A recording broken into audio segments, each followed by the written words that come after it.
misses off the pitch? Well, it's extremely disappointing. There's no other way to say it other than the players are abundantly clear of the rules that are in place, as are our coaching staff and everyone who is needing to live by the protocols at the moment. The fact that this breach has occurred and looks to be a willful breach is something that is bitterly disappointing, and the players who are involved, both Peter and Dan, need to take responsibility for that. Do you think it was a fair punishment, 3 weeks for Peter, 2 weeks for Dan? Well, I think the AFL have taken into account the fact that Peter was the one who effectively organised the gathering, and Dan should have taken himself out of the situation. So I understand the difference in penalties. The AFL are there to make the rules and to hand down the sanctions, so we accept them. Chris, this happened on August the 3rd. This is a couple of weeks now. Why is it taking the club so long to address this? When did the club find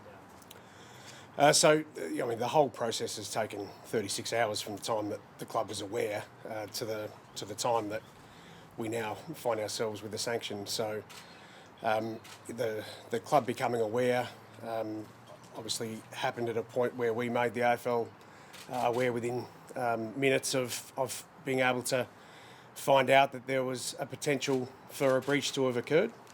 And we're obviously now in a situation where the AFL have investigated and handed down a sanction that they think is the appropriate one. So how did you find out about it? Is it true that it came out on social media? I'm not on social media, Liz. I found out through someone who gave me a call and let me know. So I don't think it's appropriate to speculate as to who it was or how it came to light, but fair to say that the minute that we became aware, we obviously took the matter really seriously, and as we should, and as we need to, as part of the protocols, made the AFL aware of the situation. So what's clear now is there's many reporters yesterday that were approaching the club about this information, and we haven't heard from the club essentially up until about half an hour ago. Why is it taking so long for the club to address this? I'm not sure what you mean is for the club to address this. I mean, we addressed it with the appropriate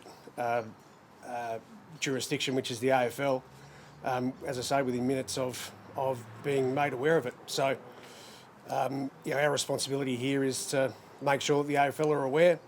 Their responsibility is to make sure that it's investigated in an appropriate time and manner. I think that 36 hours from being aware of a potential breach to receiving an outcome with all that the AFL are dealing with right now is a pretty reasonable outcome. Chris, are you aware that it was a close play? Obviously, Adams lives with Billy Frampton. Were you aware that Billy was home at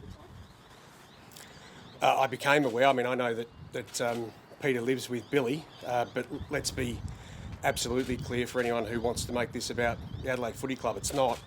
This is about Port Adelaide and Peter Adams, not about Billy Frampton or the Crows. Do your players understand what's at stake here? This is a clear, deliberate breach of the rules. Surely they knew the rules. Do they understand what's at stake? Well, that's really hard for me to say, other than that the rules are clear. As you've said, it's a clear breach of the rules. We're in a situation where the players have now been sanctioned. I think that everyone who is involved with football in Australia is aware of our responsibility to be able to continue to keep the game alive. We as a club take that responsibility really seriously. We're bitterly disappointed that we've had 2 players in this instance who have, as you've said, breached the protocols. They've been dealt with accordingly. We will put some support around them, but make no mistake, we are absolutely disappointed with both Pete and Dan. Dan should know better. Pete Adams is in a situation where he's just got into the team. If he wants to have a professional career as a footballer, he'll need to act in a far better manner than he has right now, as will Dan, specifically at this footy club. How big a blow is it going to be on the field? You've seen Pete have a breakout year. We've seen Dan float through multiple roles in the club. How big a blow is it? Well, it's no bigger blow than an injury in the sense of whether a player plays or not. Do you want to make that in here? Or? No, you're Okay. You shouldn't anyway. So, sorry, do you want to ask that question How again? big a blow on field is it to have both players gone? Yeah, so well, there's no doubt that it's a blow when you have players who have played in your best 22 in the last game. There's no point hiding from the fact that it's a blow, but at the same time, our club has been fantastic this year at rolling with what it's been dealt. And, you know, the Ken and the players will have the same opportunity to do that and have the responsibility to do that this weekend. This doesn't need to be a distraction unless we make it a distraction. Our guys will have no excuse this weekend to perform against Hawthorn. The people who go out there will be representing our footy club in a way that they should, despite the fact that Pete and Dan haven't. But nonetheless, not having in the team is an issue right now. What do you say to, I guess, members and footy fans at the moment have absolutely zero appetite to tolerate these COVID breaches because they see it jeopardises the game that they love. What do you say to your members? Well, we say that we don't have an appetite for it as well, and that's the exact reason why the club has made the AFL aware at the first instance of the breach. So this doesn't have to be anything other than acknowledging that this is a really disappointing outcome, and we understand the community appetite for football right now, as we do the need to abide by both the AFL's protocols and the government's protocols. In this situation, it's an AFL protocol breach, but it's a breach that I wish I didn't have to deal with, and is, as I've said all the way along, whether it's our club or any other club, these issues are entirely unhelpful to everyone who's part of it. It's wasted a whole heap of people's time, resource that should be going into other areas in order to keep the game going, rather than having to make punitive measures for idiotic behaviour. When will both players be allowed back to the club? There's some talk about them possibly having to go into quarantine now. No, there's no need for them to go into quarantine. They'll be at training tomorrow if you want to be here. Are you going to deal with them in another way internally, or is it just the AFL sanctions? So right now, I think the fact that the AFL have sanctioned them significantly, the public embarrassment that goes with it, as well as the embarrassment that goes with walking into the club tomorrow knowing that it's cost the club a significant amount of money at a time where we're having to manage soft cap numbers for next year and those types of things, should be well and truly penalty enough. I can't imagine that anyone's going to miss them in the short term in terms of their behaviour. Do you have any comment on the difference between the sanctions handed down to your players and the ones handed down to a large last week? No, other than to say that I think that any person who is reasonable would look at these situations and understand the difference between what is an AFL protocol breach and a government protocol breach.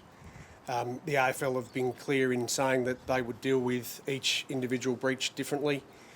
We accept the penalties that have been handed to Dan and Pete in this situation and the club. Have you spoken to Ken? How's his reaction to this? And you mentioned, I guess, that these players need to fight their way to get back into this side ahead of the finals, essentially. What's Ken's reaction to it? Well, I can't imagine that anyone who knows me or Ken would believe that either player has had a good time over the last period of time.